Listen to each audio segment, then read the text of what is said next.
And it is time for our very own movie critic, Jim Hunter, to walk us through what happened this summer at the box office. Now, you've given us three interesting categories to work with, Jim. Well, this is, so now that it's the end of summer, Labor Day is the official end of summer, especially at the movies. Let's go over what won the box office, what grossed the most films. We'll also talk about two other standout categories of the summer. So I'm looking forward to talking about all of those with you, Angie. Let's talk money. So here are the top five at the box office. Avengers: Infinity War grossed $678 million. These are all domestic numbers, followed by Incredibles 2, Jurassic World: Fallen Kingdom, Deadpool 2, and Ant-Man and the Wasp rounds out the top five. That's still in the theaters, so that 213 is still counting. Are you working a theme here, though? Are you saying, is this sci-fi, fantasy, take me away from this world? And, well, there's that. But yeah, I mean, four of these are superhero films. Three of these are from the same studio, Disney, and the total grosses for Disney. Get ready for this. Once you like this transferred into your bank account, $1.4 billion of those top five were from the same studio, and those three films grossed. Good to be Disney, as they say. Yeah. And they just bought Fox, and Fox has one of the other ones, Deadpool 2, and that grossed $318 million. So that's what, $1.7 billion from the Disney Fox. Drop in the bucket. Yeah, drop in the bucket. Exactly. No big deal. Who wants so a lot of money. And so this is why you spend money to make this kind of money with these particular themes. And Avengers: Infinity War spent a lot of money. Avengers: Infinity War won the summer box office. So it's a film that we'll look back on and say, this is the summer of Avengers: Infinity War, because this was the culmination of the MCU. 10 years of movies linked in the same universe culminated in this summer's release, Avengers: Infinity War.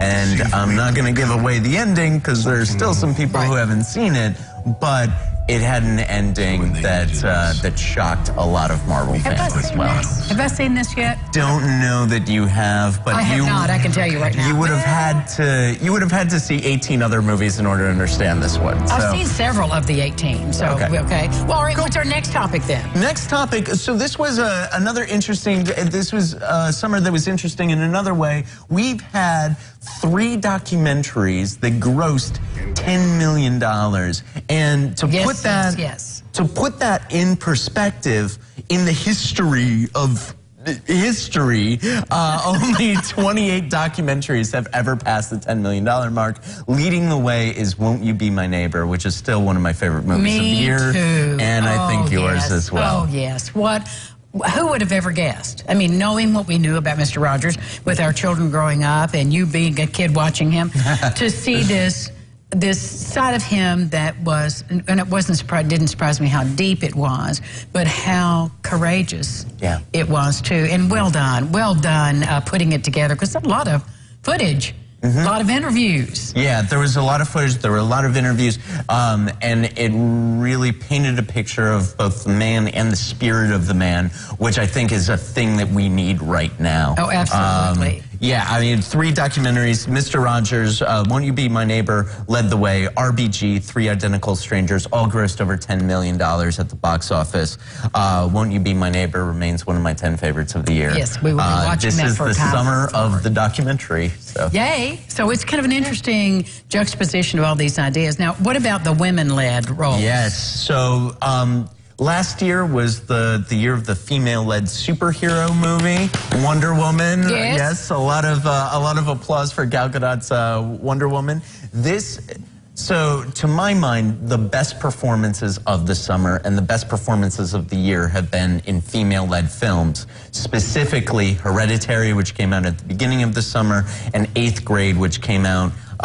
It's still in some select theaters, not here in Evansville, unfortunately. 8th Grade is one of the finest films that I've seen this year. It's definitely in my top 10 list. And this young lady, Elsie Fisher, is absolutely amazing in this film. This is a story of a girl who's going through a week of 8th grade, the last week of 8th grade. And you think that that film is like the story that I just pitched to you, isn't that interesting? Director Bo Burnham and star Elsie Fisher make it incredible. Toni Collette for Hereditary's already getting Oscar buzz. Elsie Fisher deserves to be in that conversation as well. What does this say to you when these kinds of themes rise to the fore? And because when you do a short span of time movie where you're really crystallizing things down into a week of some person's life, what is it? Is that set a trend for you, or does it say something about our society, our taste? I think it does. Like I think that we as a society are after these quick thing.